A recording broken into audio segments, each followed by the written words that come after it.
Alright, so we gotta talk. It's about the GoPro Hero 11 and the mic mod case, or whatever you want to call it. And that is, if you live in a hot climate like I do, where it's very hot and humid and it gets hot throughout the day, yeah, it's going to overheat in that case.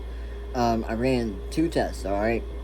So the first half of the day, when me, my mom, and my mother went to go pick up my sister to do her paternity photos, I also brought my camera. But did a test, overheated. Towards like the end of the day, so I'm like, oh fuck. So I went ahead and let the battery charge for a little bit. So there are some clips missing that should have been there, but they're not. Oh well. And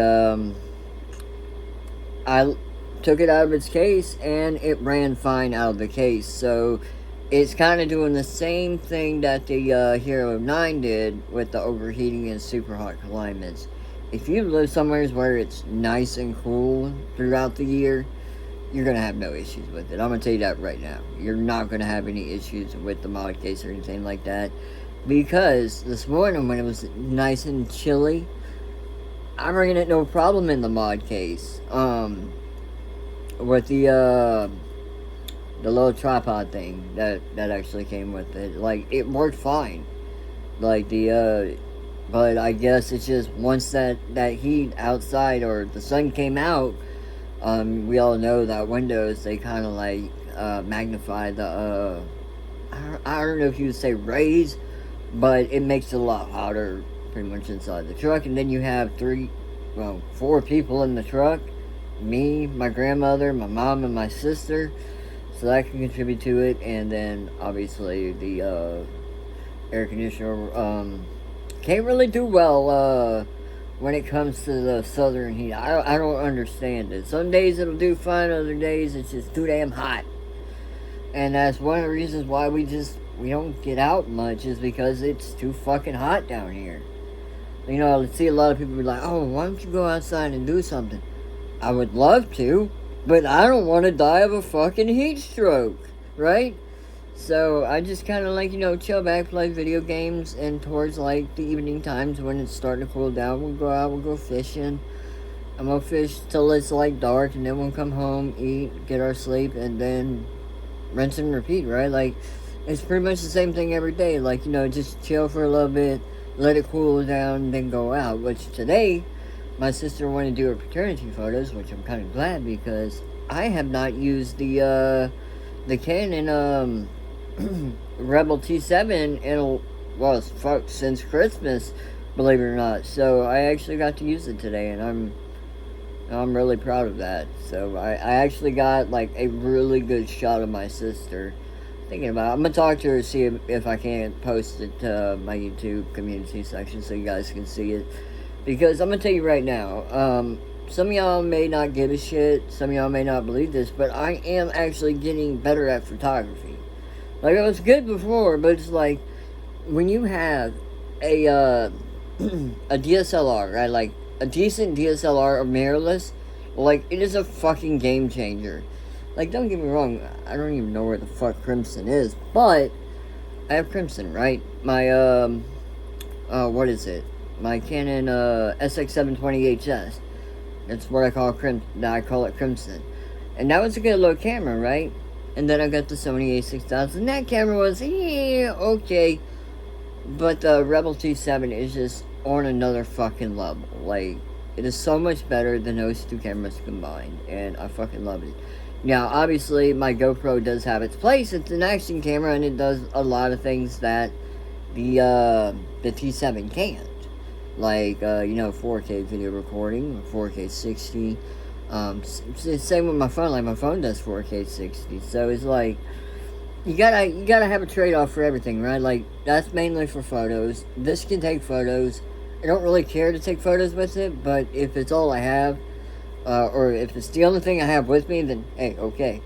But when it comes to the GoPro, those are more akin for, like, trip lapses, fishing videos, and just random shit, really.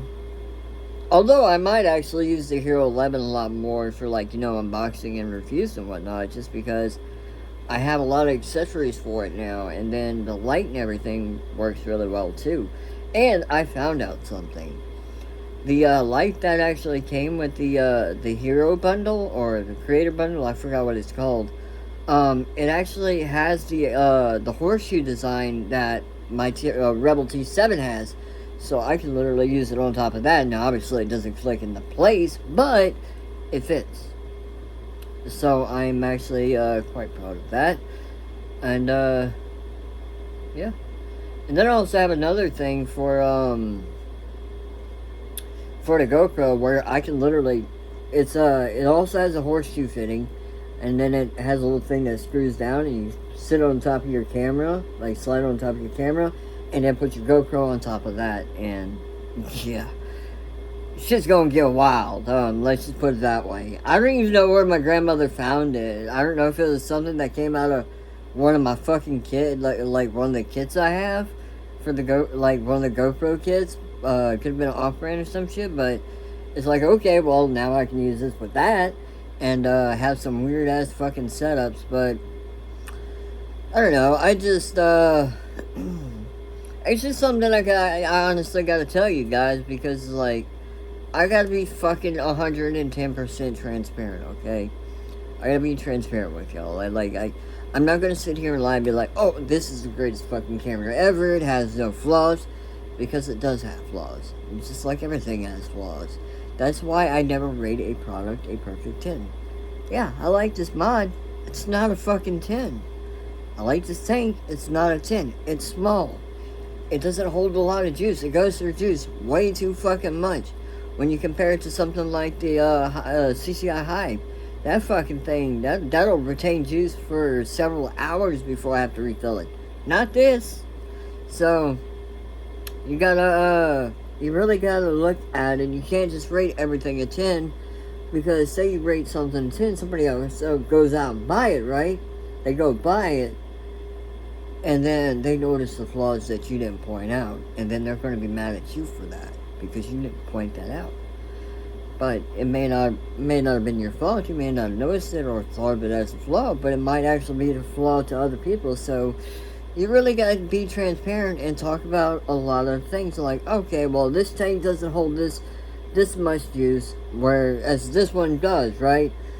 So you really got to weigh the options here. So if one tank holds, like, 3-4 milliliters of e-juice, compared to another tank of a similar size that holds, say, 5-6 milliliters of e-juice, you really got to juggle that, man. But that's pretty much all I'm trying to say is nothing is ever a perfect 10. Everything's going to have their little quirks and their little caveats and whatnot. Like this monitor, right? My my bracket for my monitor mount, wall mount, doesn't even fit this.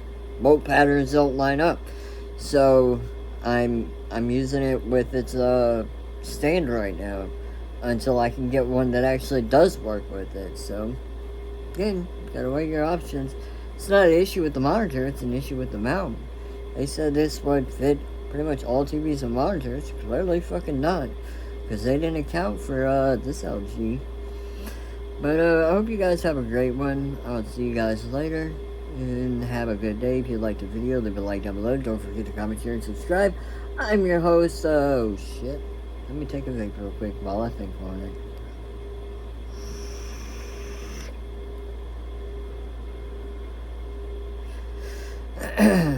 Well, I'm just gonna go ahead and say Louisiana Outlaw for now. But I'll see you guys later. I love y'all. Peace.